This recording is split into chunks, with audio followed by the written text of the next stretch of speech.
परवा छत्रपती संभाजी महाराज यांनी या राज्याचे मुख्यमंत्री देवेंद्रजी फडणवीस साहेब यांना एक पत्र दिलेलं आहे आणि त्या पत्रात असं लिहिलंय की 31 मे पर्यंत जर रायगडावरील वाघ्या कुत्र्याच्या समाधीचं जर तुम्ही नाही काढले तर 31 मेला या राज्यामध्ये त्यांनी इशारा दिलेला आहे।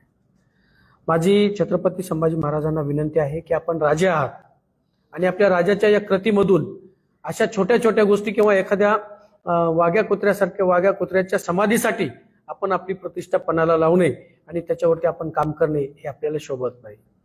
आपण याच्यापूर्वी 2012ला संभाजी ब्रिगेड या संघटनेनं वाघ्या कुत्र्याच्या समाधीचं तिथून ते पाडली होती आणि यानंतर महाराष्ट्रामध्ये संपूर्ण धनगर समाजाने खूप मोठं आंदोलन उभं केलं। महाराष्ट्र पेटला होता आणि धनगर समाजाच्या आंदोलनामुळे आणि त्यावेळेस ज्यांनी सोनवणी यांनी त्यांच्या उपोषण केलं, त्यांच्या संजयजी सोनवणी यांनी त्यांच्या पत्नीसह आमरण उपोषण केलं। धनगर समाजाच्या आंदोलनाचा रेटा आणि संजय सोनवणी साहेब यांच्या आमरण उपोषणाच्या रेट्यापुढे या राज्य सरकारने परत वाघ्या कुत्र्याचा पुतळा त्या ठिकाणी बसवला।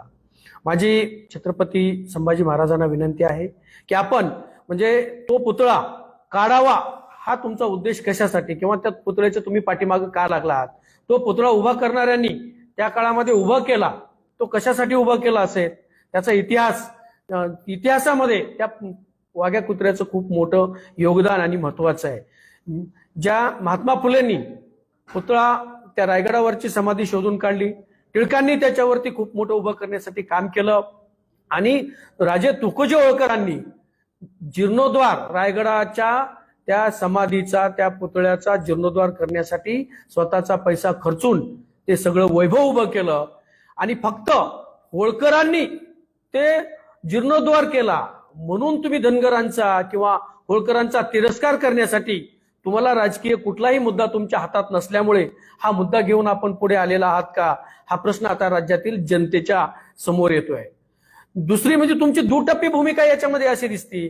श्री क्षेत्र माहुली या ठिकाणी छत्रपती संभाजी महाराजांच्या पुतळ्यासमोर त्यांचा खंड्या नावाचा कुत्र्याचा सेम जशास तसा पुतळा म्हणजे जसं रायगडावरती वाघ्यांचा आहे तसा त्या माहुली क्षेत्रावर त्या खंड्याचा पुतळा आहे आणि त्या पुतळा असताना तो पुतळा तुम्ही ठेवता आणि वाघ्या कुत्र्याचा तुम्ही पुतळा काढता, ही तुमची दुटप्पी भूमिका कशामुळे? म्हणजे तो पुतळा किंवा ते जीर्णोद्वार फक्त होळकरांनी केलं म्हणून होळकरांनी त्याच्यावरती खर्च केला, धनगरांचा तिरस्कार होळकरांचा तिरस्कार म्हणून तर तुम्ही करत नाहीत ना, हा आता आमच्या मनामध्ये प्रश्न आहे।